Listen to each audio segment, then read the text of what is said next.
Эфир телеканала продолжает брифинг по эпидобстановке. Узнаем информацию о количестве заболевших COVID-19 в регионе за сутки, а также принимаемых мерах по борьбе с инфекцией.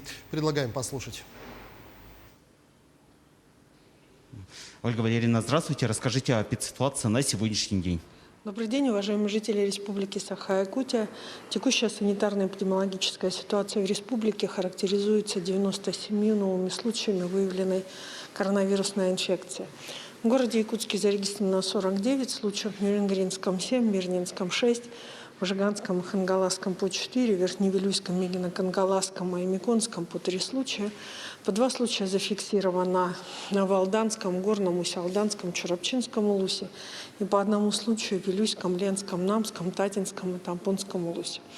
Уважаемые жители Республики Саха-Якутия, необходимо обратить внимание, что новые случаи, которые фиксируются на территории республики, уже начинают быть связаны с возвратом категории граждан, те, которые уезжали в отпуска в июне месяце. Совершенно достаточно сложно работать сегодня медицинским учреждениям и организациям, тогда, когда появляются новые завозные случаи. И, конечно же, граждане, которые приезжают из других субъектов Российской Федерации и чувствуют недомогание, то есть имеют признаки острых респираторных заболеваний, должны беспокоиться не только о собственном здоровье, сообщив об этом соответствующее медицинское учреждение организации и приняв меры к самоизоляции, но и о непосредственно здоровье тех, кто непосредственно их окружает. На настоящий момент фиксируются случаи тогда, когда беременные женщины возвращаются с отпусков и, соответственно, получив вирус, попадают на больничные койки, когда возвращаются с отпусков и собирают семьи для того, чтобы, безусловно, отметить очень хорошее мероприятие, что приводит к быстрому распространению инфекции и возникновению групповых очагов на базе семей. Наиболее сложными случаями в настоящий момент являются случаи, которые возникают как среди беременных женщин, так и среди граждан, которые страдают хроническими заболеваниями. Еще раз обращаем ваше внимание, что единственным способом, соответственно, ослабить течение заболевания и обезопасить себя и окружающих является вакцинация, которая проводится у нас на территории Республики Саха-Якутия всеми поликлиническими звеньями. И, соответственно, вакцина в полном объеме имеется практически уже в каждом улусе. Есть только 2 улуса, куда не довезена вакцина, и то в ближайшее время она будет туда доставлена. Это в большей степени связано с логистикой. Лаборатории Республики Роспотребнадзора продолжают проводить исследования на новую коронавирусную инфекцию. 3275 исследований было проведено за последние сутки. Увеличение количества исследований связано в том числе и с дополнительными исследованиями, которые проводятся для тех граждан, которые участвуют в играх Манчары, а также непосредственно для тех сотрудников органов государственной власти, органов местного самоуправления, для которых введен соответствующий режимный пропуск в объекты, места размещения органов государственной власти, органов местного самоуправления. На 7 июля 2021 года в республику поступило 271 187 доз вакцины против коронавирусной инфекции. Поставили у нас уже вакцину 221 986 человек. В целом использовано 81% и 81,4%. В целях стимулирования вакцинации граждан вчера было принято решение о введении непосредственно акции по стимулированию фонда будущих поколений.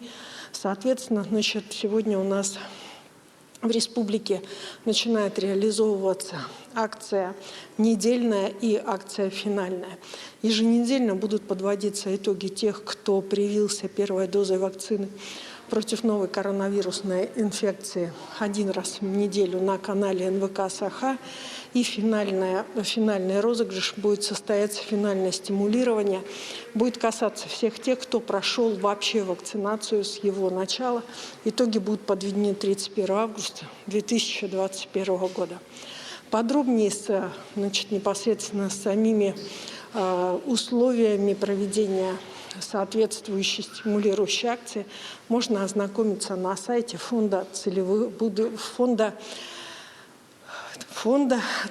фонда будущих поколений. Уважаемые жители Республики Саха-Якутия, сохранить здоровье себя и своих близких для дальнейшего сохранения возможно лишь только путем вакцинации. Спасибо. Это был брифинг оперативного штаба по эпидобстановке, ну а мы переходим к другим новостям.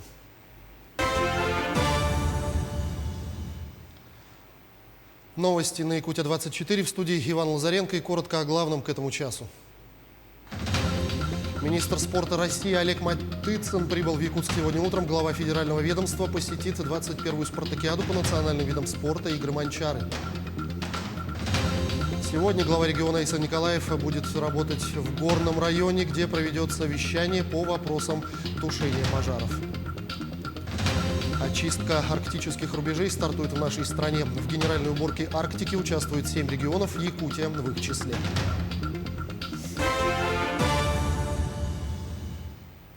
Сегодня глава региона Айсан Николаев будет работать в горном районе, побывает в селе Кюрелях, где возник крупный лесной пожар, встретится с населением села и проведет совещание по вопросам тушения пожаров в горном районе. А накануне глава региона Айсан Николаев, заместитель генерального прокурора России по Дальневосточному федеральному округу Дмитрий Демешин, прокурор республики Максим Попов совершили облет лесных пожаров на территории Хангаласского района. В ходе авиамониторинга осмотрен лесной пожар, находящийся почти в 9 километрах от села Титары, и лесной пожар на территории природного парка Ленские столбы.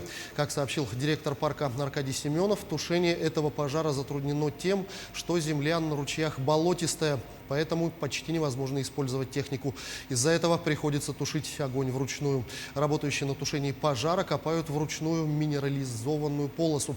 В настоящий момент на территории района проводится работа по тушению 15 лесных пожаров на общей площади 15 тысяч гектаров. Из них на землях природного парка Ленские столбы 5 пожаров на площади 14 тысяч гектаров. 263 пожара всего действуют на территории Якутии на сегодняшний день. Об этом сообщил первый заместитель председателя правительства республики Дмитрий Садовников. По официальным данным, 89 пожаров обслуживаются и 174 приостановлены. Отмечается, что 14 пожаров находятся на расстоянии 10 километров от населенных пунктов. На тушении пожаров задействованы 2640 человек и 312 единиц техники. Дмитрий Садовников обратил особое внимание на эффективную работу авиации. Так, вчера самолет Ан-26 «Циклон» работал в центральных районах республики – Татнинском, Горном, Усть-Алданском, Тампонском и Усть-Майском. По итогам оперативного штаба отметили, что эффект есть, дожди идут. При этом, к сожалению, у нас ресурсной облачности нету в таких районах, как Горный район, Хангаласский район, где у нас имеем большое количество пожаров. При этом прогноз погоды гидрометслужба отмечает, что числа 9 у нас будут достаточно облаков в этих районах, и мы планируем работу данного самолета в тех районах, и мы надеемся, что работа также будет пройдена эффективно, и львиную долю пожаров мы в свете этой работы потушим. Роспотребнадзор отменил обязательную сдачу ПЦР-теста на коронавирус для возвращающихся в Россию за границей россиян, которые прошли полный курс вакцинации в течение последнего года или переболели COVID-19 в течение полугода. Уточняется, что постановление вступает в силу сегодня. При этом сведения о перенесенном заболевании или вакцинации должны быть размещены на портале госуслуг. Кроме того, Роспотребнадзор отменил двукратное ПЦР-тестирование на коронавирус для россиян, приезжающих в Россию из-за границы. Теперь им нужно будет сдать только один тест в течение 3 дней с момента прибытия. Очистка арктических рубежей стартует в нашей стране. В Общественной палате России представили проект «Чистая Арктика», в рамках которого волонтеры, ученые, представители власти и бизнеса займутся разработкой, а затем и реализацией комплексной программы ликвидации накопленного вреда. В генеральной уборке Арктики участвуют 7 регионов, Якутия в их числе. Более детально о проекте в материале моей коллеги Айсены Бурнашовой. Надеюсь, общим усилием мы сможем Арктику облагородить, очистить от тех залежи металла. Заброшенные объекты нефти и газоразведки, тяжелые металлы, стойкие органические загрязнители и даже забытые бочки. Загрязнения на севере многокомпонентны, а значит и генеральная уборка в рамках проекта «Чистая Арктика» поэтапно. Провести в каждом регионе анализ объектов, определить приоритетность и подготовить собственный реестр загрязнителей – вот список первых действий по ликвидации мусора в Арктике. С точки зрения выбора территории для проведения работ по очистке на первом этапе предлагается рассмотреть территории Северного полярного круга в районах, прилегающих к прохождению Северного морского пути. В арктических районах Якутии около 5 миллионов тонн металлолома. В основном это объекты, оставшиеся еще со времен Советского Союза. Самые крупные – это хвостохранилище Депутатского и Батагайского ГОКов, объекты Куларской золотоизвлекательной фабрики. Всего же на территории арктической зоны Якутии 437 точек накопления черного и цветного металлов. Ликвидация мусора уже началась. В течение грядущей пятилетки власти республики планируют очистить 5 прибрежных арктических районов от 100 тысяч тонн металлолома. У нас есть уже свой проект по очистке прибрежной части арктической зоны Якутии от накопленного металлолома. Ее особенность в реализации на принципах государственно-частного партнерства. 25 июня мы утвердили паспорт проекта. Сформирована проектная команда, в которую вошли представители Минобороны, Русского географического общества, Министерств ведомств республики. Конкретно в этом году работу практическую начала компания «Ресурс» на реке Яна в Устьянском районе. Первые 2-3 тысячи тонн, наверное, будут утилизированы и вывезены. Подготовительный этап работы начала компания «Магма» на территории Булунского района. Этот опыт очень интересен здесь на федеральном уровне. Продвижение к устойчивому развитию Арктики, защита ее уникальной природы, повышение качества жизни на севере лежат в основе генеральной уборки. Собранный мусор утилизируют или переработают. Организаторы напоминают, «Чистая Арктика» – это долгосрочная гражданская и общественная инициатива. Поэтому стать волонтером проекта может любой желающий. Отбор кандидатов начнется уже с середины июля. Известно, что на каждую локацию отправятся от 30 до 90 человек. Волонтеры пробудут в Арктике 2 недели. Айсена Бурнашова, Джур Березкин, Москва. В селе Первый Нерюктянск Алекминского района завершается строительство многофункционального центра. Все подробности в материале наших коллег. Далее. К концу лета ведут в строй многофункциональный центр в селе Первый Нерюктянск, долгожданный и очень востребованный жителями. Здесь разместится и спортивная площадка, и сцена, библиотека, кабинеты специалистов. Этот клуб народ наш Первый Нерюктянский очень ждет. Вот такой хороший спортзал будет. А я по практике знаю, что вот спортзал очень нужен народу, старшему поколению, женщинам, которые будут, они уже мечтают, говорят, мы будем здесь ходить, вокруг, как это вот эти, скандинавки. Работы почти завершены, тепло подвели давно. Минувшей зимой работники клуба уже оценили новые условия. Вот она по новой технологии сделана, поэтому тепло вообще очень комфортно было. Самые морозы, вот нынче это мороз страшный же был, в то время у нас вообще здесь можно было на майках и шортах ходить. Вот такой. А еще здесь будут очень удобные места для зрителей. С гордостью делится директор клуба. Это и простор, и комфорт. Здание благоустроенное, доселе невиданная роскошь для клуба. С очень поэтичным названием «Dabyan» – «Ветерок». У нас свой местный поэт Вениамин Миронов писал в своих стихах про ветер. На сосновом бору этот ветер никаких таких больших не делает. Он добрый, легкий ветерок над соснами. Вот это называется по-якутски «Dabyan». В честь мы этого поэта, мы этот стих взяли и свое название «Dabyan». Елена Фаст, Максим Копылов, Алекминск.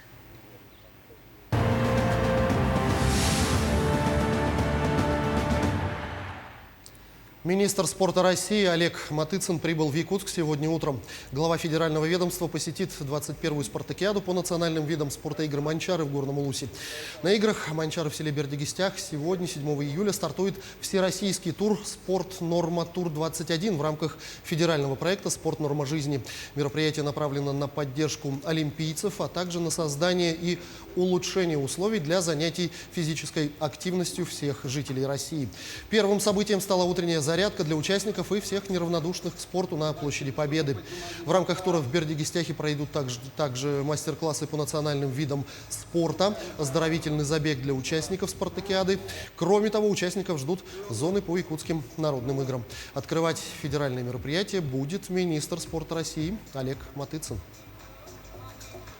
Пятикратный чемпион Игорь Дыгына стартовал с победы в Усть-Төгүл-Усь в соревнованиях по национальному многоборью в рамках игр «Манчары» в Бердигистяхе. Капитан сборной Хангаласского улуса ожидаемо выиграл первый день состязаний. В единственной попытке Егор Филиппов показал лучший результат – 33 метра 72 сантиметра. Второй результат у серебряного призера Игоря Дыгына Николая Матананова из статы – 33 метра 2 сантиметра. Третий результат в прыжках у Алексея Протодиаконова из Тампонского улуса – 32 метра 38 сантиметров.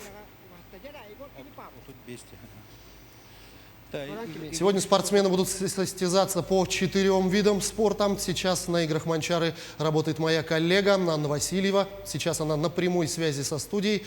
Анна, приветствую. Ждем от тебя всех подробностей. Приветствую, Иван. Сегодня соревнования пройдут по 4 видам. Это национальное многоборье, северное многоборье, стрельба из лука и пулевая стрельба. Уже стали известны результаты первого дня соревнований. Итак, многоборец из Нюрбинского района Николай Обоев стал победителем в Усть-Төгүл-Усь. Ну а прямо сейчас мы находимся в спортивной школе, где проводятся состязания по пулевой стрельбе. В этом году спортсмены будут состязаться по 2 упражнениям, одно из которых введено в этом году впервые. Об этом нам подробнее расскажет судья Сарглана Атласова. Сарглана, расскажите, пожалуйста, сколько участников в этом году будут участвовать по пулевой стрельбе? По пулевой стрельбе в этом году будут участвовать 126 спортсменов из 27 команд. По 4 группам у нас заявлено 37 мастера спорта и 5 кандидатов в мастера спорта. И в этом году у нас в соревнованиях изменения именно есть только начинающие упражнения. Это у нас куропатку. Куропатку будем стрелять завтра. По 2 видам у нас в командах по 3 участников. Ребенок до 2003 года, и мужчины и женщины начиная с 2002 по 1972 год, и ветераны 71 года рождения по 66 года рождения. И в этом году в связи с пандемией у нас вид спорта без ограничения по возрасту. У нас стреляют и стар, и млад. У нас есть стрелки даже свыше 70 лет. У нас есть судья 83 года, Римма Павловна, вот сколько мы ездим по соревнованиям. В этом году в связи с пандемией у нас ветераны стали моложе 50, начиная с 50 лет до 55 лет. А раньше у нас ветераны начинали стрелять только с 55 лет. Так что в этом году у нас ветераны молодые. Многие спортсмены, ветераны наши, остались за бортом, а у нас начали стрелять уже молодые ветераны. И упражнение куропатка у нас начнется завтра. И завтра в куропатке именно будут бегать 20 метров туда и обратно. Это начинается, за каждый рубеж будут бегать по 40 метров. Упражнение очень динамичное. Мы будем стрелять в электронных мишенях, как по биатлону, но стреляем пневматической винтовки. Вот. А так игры «Манчары» наш наш вид спорта пулевая стрельба началась с 2009. Это у нас четвертый раз наши спортсмены соревнуются именно по пулевой стрельбе. И это именно идет массовость из-за того, что у нас без ограничения было. Спасибо. Все соревнования вы сможете смотреть на нашем телеканале в прямых включениях, а также в дневниках игр. Ну а сегодня с 2 часов вы сможете посмотреть прямую трансляцию стрельбы из лука. На этом у меня все. Иван. Анна, благодарю тебя. С информацией о первом дне соревнований игр Манчары на прямой связи с места событий была моя коллега Анна Васильева. Но я напомню, что церемония открытия 21-й спартакиады по национальным видам спорта игр Манчары начнется сегодня в 21:00. Прямую трансляцию мероприятия покажут телеканалы НВК «Саха», Якутия-24 и «Мамонт». А накануне в селе Бердигистях прошла генеральная репетиция. Сценарий церемонии открытия и закрытия игр Манчары составили на основе произведений уроженцев Горного района, народных писателей Сафрона и Семена Даниловых. В масштабном театрализованном представлении участие примут Саха-академический театр, Национальный театр танца, Государственный цирк, театр Аланхо, Государственная филармония, творческие коллективы Северо-Восточного федерального университета и народный ансамбль танца «Кыталык» из Мегина Кангаласского района. К этому часу пока все, но о развитии событий расскажем в наших следующих выпусках.